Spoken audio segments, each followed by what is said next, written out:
Bonjour à tous.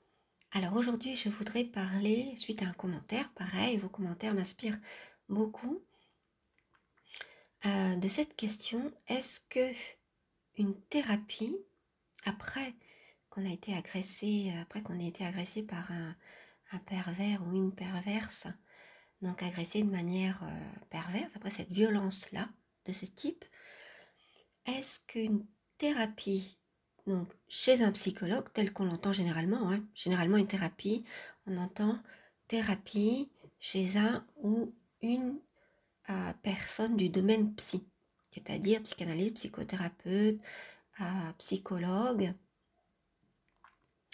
voire même l'art-thérapie, la thérapie avec les animaux, etc., mais médiatisée par une personne qui est du domaine psy généralement. Alors, est-ce que c'est indispensable? Est-ce que sans cela, on ne va pas s'en sortir, en gros? Voilà, c'est ça la question. Alors, je pose cette question parce que dans les commentaires, il m'a été dit, bah oui, mais moi, j'ai pas les moyens pour faire une thérapie psy, c'est-à-dire aller chez un psy, ça coûte cher, et c'est vrai que suivant les villes, ça coûte en général en libéral. Les psychologues, moi je ne suis pas psychologue, je le répète, ça coûte entre 30 et 60 euros, disons. À peu près. Sauf plus c'est en ville, plus ça coûtera plus cher, en tout cas jusqu'à maintenant, jusqu'à avant le Covid, puisque maintenant tout change. Donc voilà le prix. Alors évidemment, à ce prix-là, on peut y aller qu'une fois par mois, sauf si nos revenus sont un peu plus importants. Dans ce cas-là, on pourra y aller 2 fois par mois. Alors, d'abord, il existe des centres. Moi, je sais que j'étais allée dans un centre qui s'appelait Centre de prévention contre le suicide. Alors, évidemment, quand on entend le titre, on se dit, mais attendez, moi, je ne veux pas me suicider, mais je vais être avec des gens qui vont être des suicidaires. Mais non, pas du tout.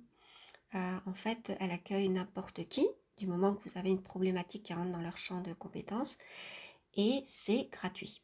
Alors, quand c'est gratuit, pour nous, le public, ça veut dire que ces psychologues, ou ces psychiatres, ces psychanalystes, ou ces psychothérapeutes, mais généralement des psychologues, des gens qui ont le titre de psychologue au moins, eh bien ils sont payés par la région ou par le ministère des fois. Alors on se dit, ou par la mairie, mais c'est peut-être moins efficace. Pas forcément, parce que tout dépend. En fait, dans la thérapie, tout dépend vraiment de votre relation, donc du contact, de si ça se match ou pas avec cette personne-là, qui est là pour recueillir tout ce que vous aurez à dire et puis vous aider dans votre cheminement. Alors là, j'empiète un petit peu sur ce que je vais dire après, c'est-à-dire à quoi sert une psychothérapie avec un psychologue ou une psychologue. Donc en fait, vous en avez des gratuits, donc c'est pas forcément cher. Après, quels sont les bénéfices d'une thérapie chez un ou une psychologue ou quelqu'un du domaine psy? Quels sont les bénéfices? Ben d'abord, quels sont leurs champs de compétences? Il faut savoir qu'est-ce qu'on y attend. Si on attend tout, on va être déçu. C'est-à-dire, partout, j'entends quelqu'un qui vient d'identifier qu'il a été victime, qui vient d'identifier cette violence perverse, ou par exemple quelqu'un qui ne l'aurait pas encore identifié, va y aller parce qu'il se sent mal, par exemple, ou parce qu'elle se sent mal. Le ou la psychologue va aider à identifier cette violence. Identifier et faire mettre des mots sur ce qui se passe, sur le statut, sur votre statut actuel, qui ne sera pas définitif, qui est celui de victime. C'est-à-dire dire je suis victime de violence, alors ça peut être physique, financière, sexuelle, violence par des cyberattaques, vous voyez, des choses comme ça. Je suis victime. Parce que c'est difficile, au départ, de s'avouer, de se reconnaître qu'on est victime. C'est difficile. Surtout quand on a toujours été autonome, surtout quand on est quelqu'un qui est par exemple un soignant ou quelqu'un qui s'occupe des autres, ou voire qui est psychologue ou travailleur social. C'est difficile de se dire, moi aussi je suis victime. Si vous avez l'habitude d'aider les autres, c'est difficile de se dire, moi aussi j'ai besoin d'aide. Donc peut-être que la personne peut vous aider à ça, si ce n'est pas déjà fait. Ou à parfaire, à creuser un petit peu cette question du bah oui, ça m'est arrivé à moi, personne n'est à l'abri, je dois reconnaître que ça m'est arrivé, je dois reconnaître que j'ai besoin d'aide. Voilà, même si vous avez identifié la violence perverse, c'est difficile quand même de se dire je suis victime. Donc elle peut vous aider à ça, faire reconnaître les choses, vous les faire reconnaître pour vous, et puis pour que vous puissiez lâcher prise en vous disant bah oui, je suis victime. C'est pas de ma faute en gros, d'accord? Donc enlever cette culpabilité, voilà, cette culpabilisation des autres aussi, qui vient souvent des autres, et pouvoir penser par soi-même, ressentir par soi-même, et puis surtout se dire bah oui, je suis victime, j'ai besoin d'aide, et mettre des mots là-dessus enlèvera cette culpabilité que généralement l'agresseur a mis en vous, ou alors il a essayé d'appuyer sur ce qui pouvait être votre faiblesse, c'est-à-dire ce sentiment de culpabilité qu'on a tous, hein, de toute façon pour tout un tas de choses. Et donc, si les personnes y sont plus sensibles, bah, il suffit pour les pervers d'appuyer un peu plus et de vous faire croire que tout ça, c'est de votre faute. Donc en gros, vous n'êtes pas victime puisque c'est votre faute. Donc c'est lui qui serait victime. C'est le ou la perverse, en fait, qui serait victime. Donc revoir, comment dire, refaire l'histoire en gros, en vous voyant avec un autre regard, celui de la victime. Dans un premier temps, déjà.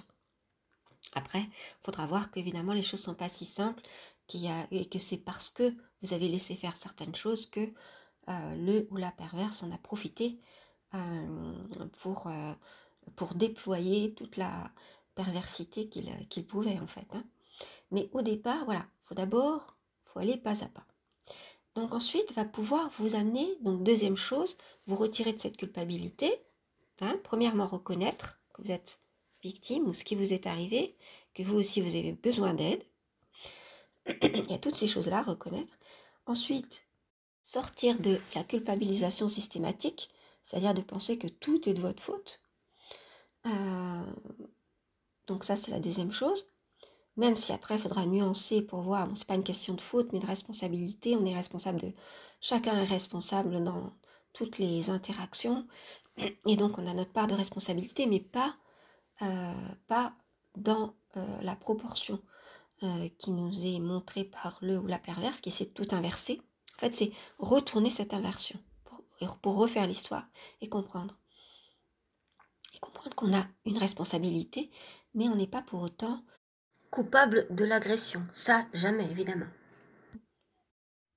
Alors, troisièmement, quelqu'un de la sphère psy peut vous apporter, lors d'une thérapie, du soutien psychologique. Alors, c'est la même chose que ce que pourraient vous apporter en fait des amis. C'est-à-dire ce soutien sans faille, on va dire, cet amour inconditionnel, si vous voulez, hein, ce soutien inconditionnel, mais sauf que ça, c'est dans le cadre d'un contrat. C'est-à-dire qu'il y a de l'argent entre, puisque la personne vous écoute et vous soutient, vous guide, vous accompagne, parce que vous lui donnez de l'argent. En gros, hein, c'est son travail.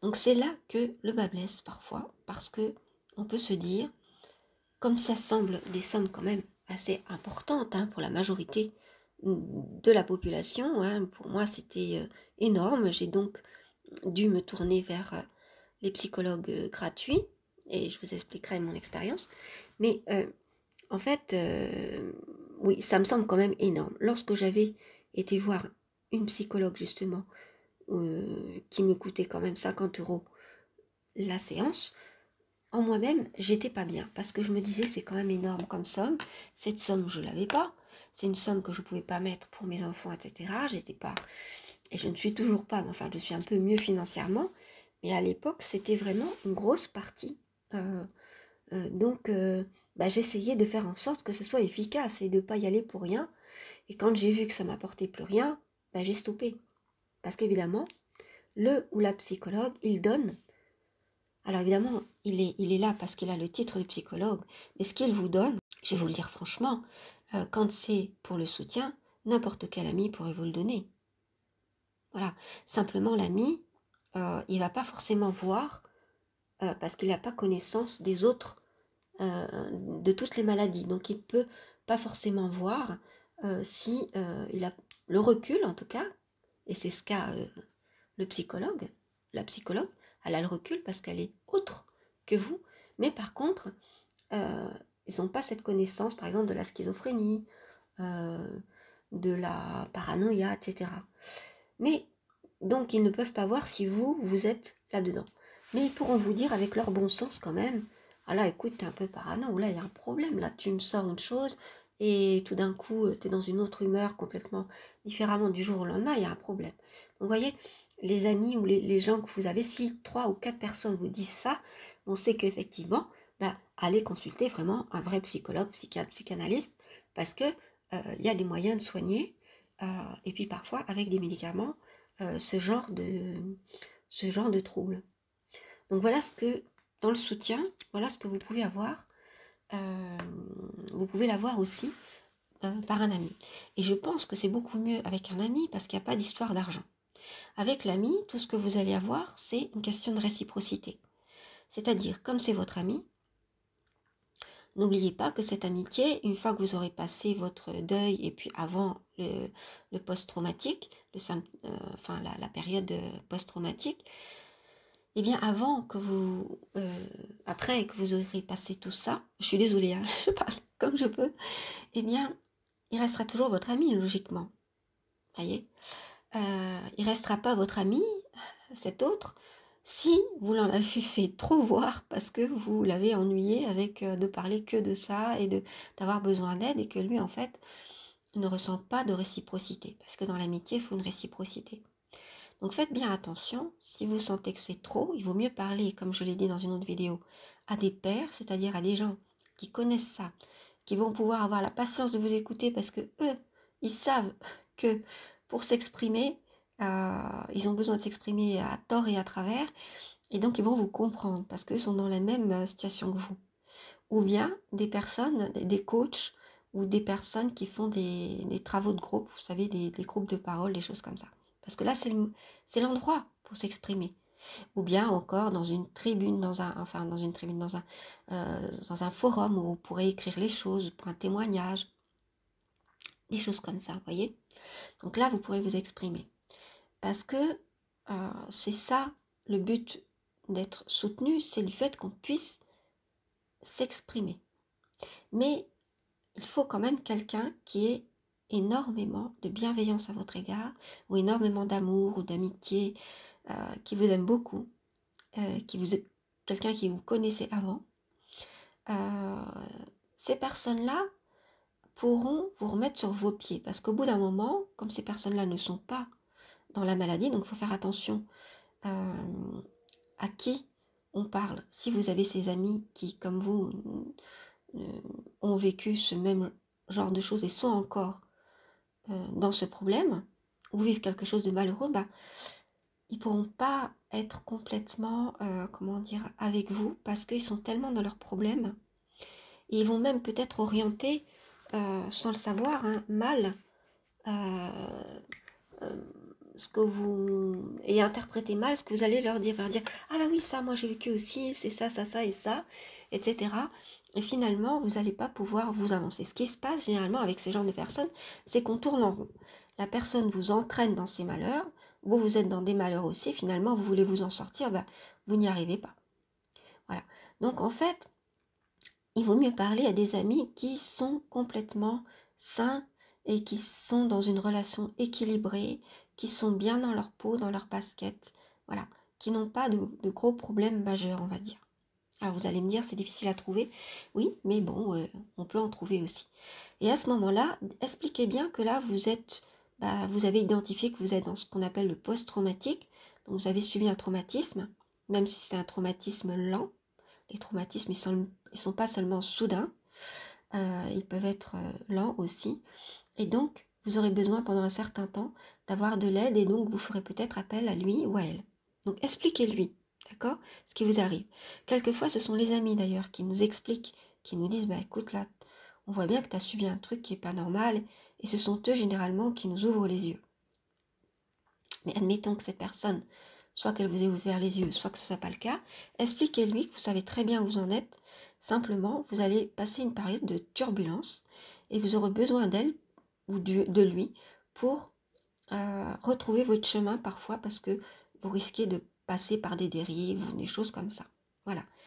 Dans ce cas-là, la personne va comprendre. Bon, on va se dire, bon, pendant plusieurs mois, pendant plusieurs semaines, la personne va pas être, mon ami va pas être totalement lui-même ou totalement elle-même.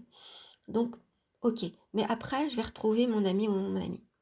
Et c'est elle, cette personne généralement, qui va vous permettre de sortir de ce fait de tourner en rond et d'aller dans tous les sens. C'est elle qui va permettre de cadrer les choses. Va vous dire parfois, mais là tu rêves. Mais là ça va pas, là t'arrêtes pas de radoter sans arrêt, sans arrêt, sans arrêt. Vous voyez, même si sur le coup vous allez vous dire, bon cette personne ne me comprend pas, en fait c'est un grand cadeau qu'elle vous fait parce qu'elle va vous permettre de pouvoir reprendre le goût à la vraie vie. Voilà. Donc en fait, une psychologue peut vous apporter ce soutien que peuvent vous apporter des amis dans une certaine mesure en leur expliquant bien les choses et en leur expliquant bien que peut-être pendant un certain temps, il ne pourra pas y avoir de réciprocité parce que vous n'êtes pas capable de donner. Parce que quand on sort d'un traumatisme, on n'est pas capable de donner. On a besoin surtout de recevoir. On a besoin de l'aide des autres, on a besoin de leur affection, de leur gentillesse, de leur bienveillance, on a besoin de leur tolérance. On a besoin de savoir que si on se trompe, bah, c'est pas grave, on va pas nous enfoncer encore plus. Voilà. Donc vous ne pourrez pas aider l'autre. Donc ne cherchez pas en racontant vos problèmes à dire à cet ami, bon ben maintenant raconte-moi tes problèmes, comme s'il fallait absolument qu'il ait des problèmes. Et puis vous savez très bien que vous ne pourrez pas être à l'écoute. Vous savez très bien que l'aide que vous allez pouvoir apporter, elle sera orientée, elle sera tellement... vous allez voir les problèmes de l'autre par le prisme de vos propres problématiques ou de ce qui vient de vous arriver. Vous allez voir des pervers partout, vous allez... Bon, voyez. Donc, non, sachez que vous ne serez pas capable de réciprocité pendant un certain temps. C'est normal, bah, il faut l'expliquer à vos amis. Voilà, à ceux qui, justement, sont avec vous, évidemment, et sont très bienveillants. Donc, à quoi peut vous aider un ou une psychologue ou quelqu'un de la sphère psy? À part la reconnaissance de ce qui vous est arrivé, ôter cette culpabilité et faire le renversement, puisqu'il y avait une inversion dans la relation perverse, et donc vous faire vous rendre compte, prendre conscience qu'il y avait cette inversion et que vous n'êtes pas coupable. Et donc par la suite, vous montrez votre part de responsabilité, mais une fois que vous aurez passé tout ça, le premier cap. Et puis vous soutenir. À quoi elle peut vous aider aussi? Ben, à sortir de l'emprise. À vous aider à sortir de l'emprise en vous montrant, parce que c'est un tiers, parce que c'est quelqu'un d'autre. Et donc elle a cette distance, parce qu'elle n'est pas vous, d'accord? Elle n'est pas à l'intérieur de votre tête, de votre être. Et donc elle va pouvoir vous montrer, ah, là, tu vois, tu es encore dans l'emprise. Tu vois, parce que tu as encore envie de voir cette personne, ou de voir... où tu es encore sous l'emprise de la jalousie, parce que tu vois, tu es jaloux ou tu es jalouse parce qu'un tel a trouvé quelqu'un d'autre. Donc ça veut dire que tu l'aimes encore, ou alors ou tu lui en veux, donc tu es encore sous l'emprise du ressentiment. Voyez?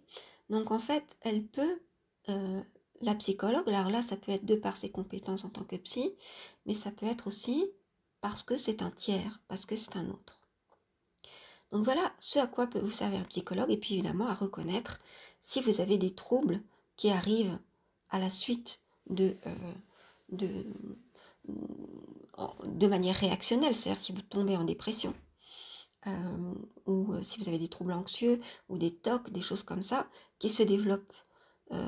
C'est souvent le cas, déjà on développe en période post-traumatique ou lors du deuil. Lors du deuil, on développe souvent une dépression, une période de dépression, de déprime, qui peut durer seulement 4 mois. Hein. Et puis, vous pouvez aussi développer des troubles anxieux, des TOC, des choses comme ça. Ou alors tomber dans de la dépendance à des produits ou à des comportements ou à des personnes. Voilà. Donc cette personne, de par ses compétences ou du fait que c'est un tiers, peut vous faire réaliser que vous êtes sous l'emprise de quelque chose, de quelqu'un, ou que votre deuil n'est pas terminé. Voilà. Elle peut, par la connaissance des étapes du deuil, vous dire aussi, là vous en avez terminé du deuil, ou là vous en êtes à telle étape, etc. Voilà, donc ça peut vous sécuriser d'avoir ces connaissances-là. Voilà à quoi peut vous servir une psychologue. Par contre, elle ne pourra pas vous servir à tout, c'est-à-dire en même temps vous servir à reconnaître ce qui vous est arrivé et puis passer toutes ces étapes, voir effectivement si vous avez d'autres maladies, tout ce que je viens de dire, et en même temps être là quand vous avez besoin de lui ou d'elle à 4 heures du matin, à minuit, en plein week-end. Bon, ça ne pourra pas, alors qu'un ami le pourra. Elle ne pourra pas non plus, comme c'est assez cher et comme elle est quand même sous contrat, il y aura toujours cette distance. Ce qui fait que vous n'aurez pas toute la part affective d'amour inconditionnel dont vous avez besoin. Donc ça, il faut aller le chercher ailleurs. Il faut bien savoir que vous pourrez recevoir dans cette thérapie psy que ce que je vous dis là, et qui est dans le terme du contrat d'ailleurs. Mais pas, vous ne pourrez pas avoir d'autres choses. Elle ne pourra pas non plus deviner ce que vous ne lui dites pas. Voyez, si vous lui dites rien, si vous ne travaillez pas sur vous-même entre les séances, elle ne va pas pouvoir vous aider à deviner ce que... Voilà. En plus, elle ne va pas pouvoir avoir cette extrême bienveillance et gentillesse à votre égard, c'est-à-dire de passer finalement 2 heures avec vous, parce que lors de la première demi-heure, finalement, vous n'avez pas pu aligner 2 mots parce que vous aviez peur, etc.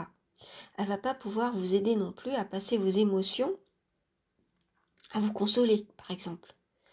Ah, il m'arrive toujours des malheurs, ah, j'en ai assez, etc. Elle va pas pouvoir vous consoler, elle va pas vous prendre dans les bras, elle va pas, par un regard, il y aura toujours cette neutralité bienveillante qu'apprennent tous les travailleurs sociaux, les psychologues et les soignants.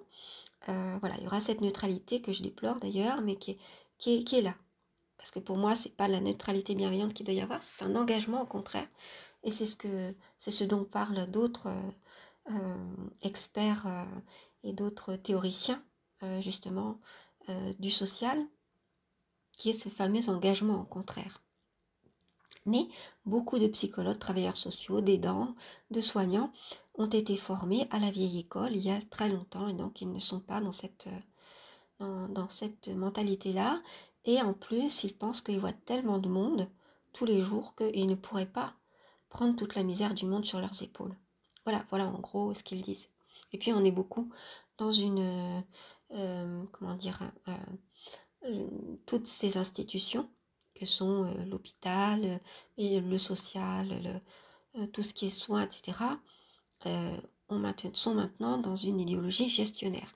Donc en fait, tout doit être rentable, et donc ils sont beaucoup moins dans le sacerdoce, si vous voulez, quand bien même, pareil pour les avocats, pour toutes pour les médecins, tous ces métiers nobles que l'on disait nobles, où justement les personnes au départ s'engagent en ayant des idées nobles, finalement sont rattrapés par cette idéologie gestionnaire qui fait qu'ils sont obligés, parce que tout le monde fait comme ça, parce que sinon ils ne gagnent pas d'argent, voilà, pour tout un tas de mauvaises raisons, hein. Voilà. Donc vous ne pourrez pas être consolé, vous ne pourrez pas non plus trouver quelqu'un qui vous comprend parce qu'il a vécu la même chose. Ben non, parce que généralement, les psychologues, les soignants, etc. n'ont pas vécu ce genre de choses. Et lorsqu'ils l'ont vécu, Dieu merci, ils peuvent vous comprendre parce qu'ils l'ont vécu. Mais ils n'ont pas le droit de vous le dire généralement, qu'ils l'ont vécu, vous voyez. Parce qu'il y a toujours cette neutralité et cette idée enfin, quand on va chez un psychologue, on a l'idée que la personne sait tout et qu'elle va pouvoir nous aider surtout parce qu'elle sait tout. De nous, des maladies, etc.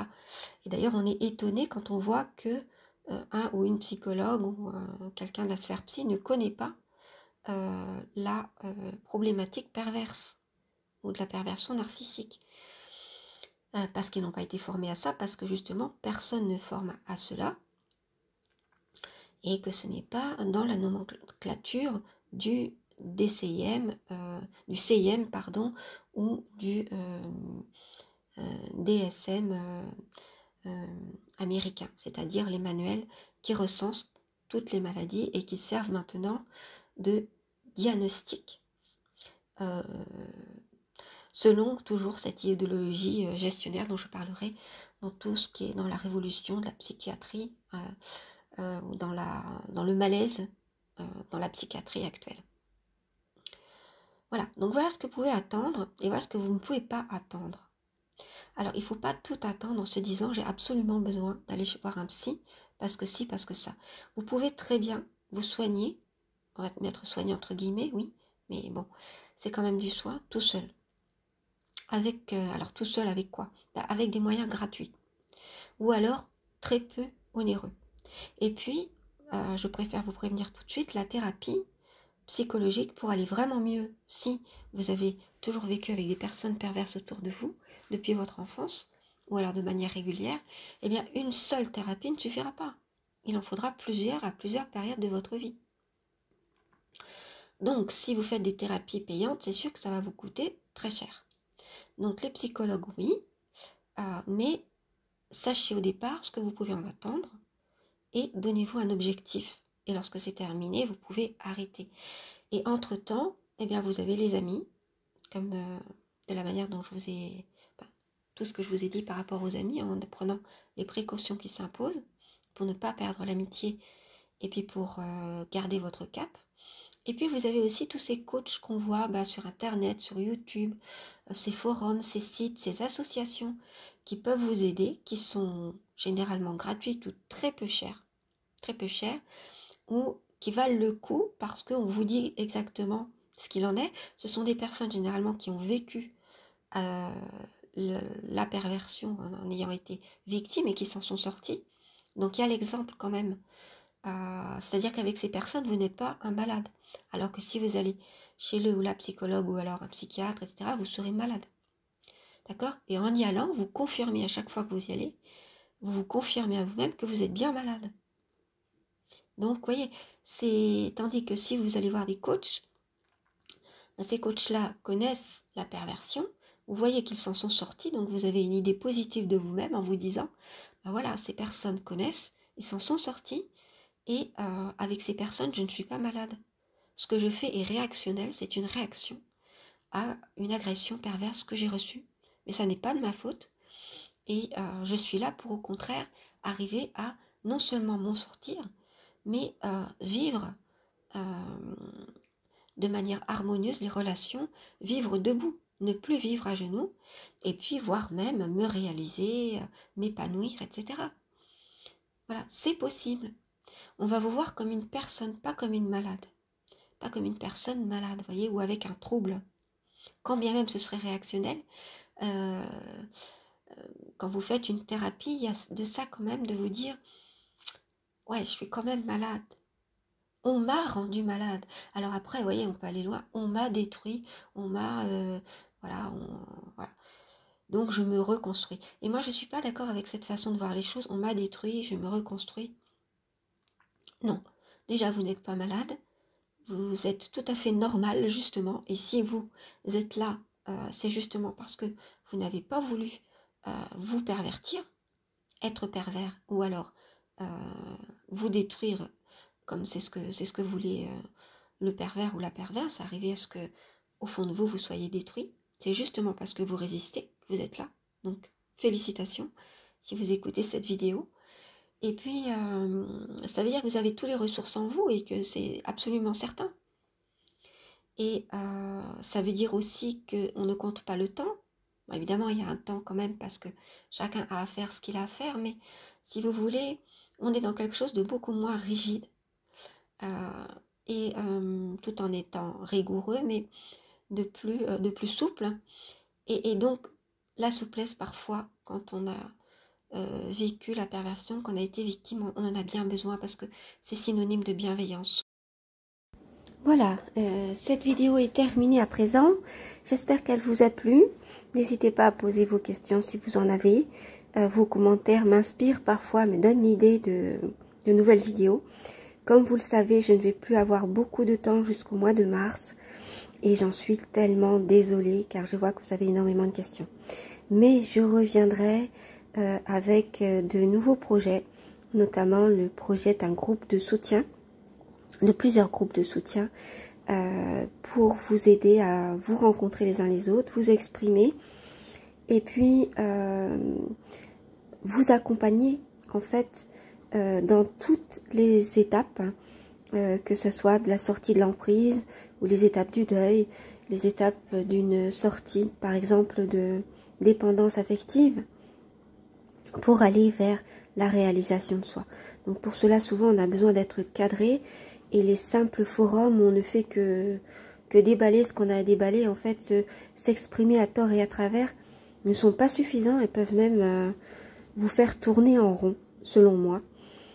Donc je pense qu'il y a besoin d'un certain cadrage. Voilà, je vous dis à très bientôt pour une prochaine. Prenez soin de vous et une excellente année à tous ceux qui pourront écouter cette vidéo jusqu'au bout. À bientôt.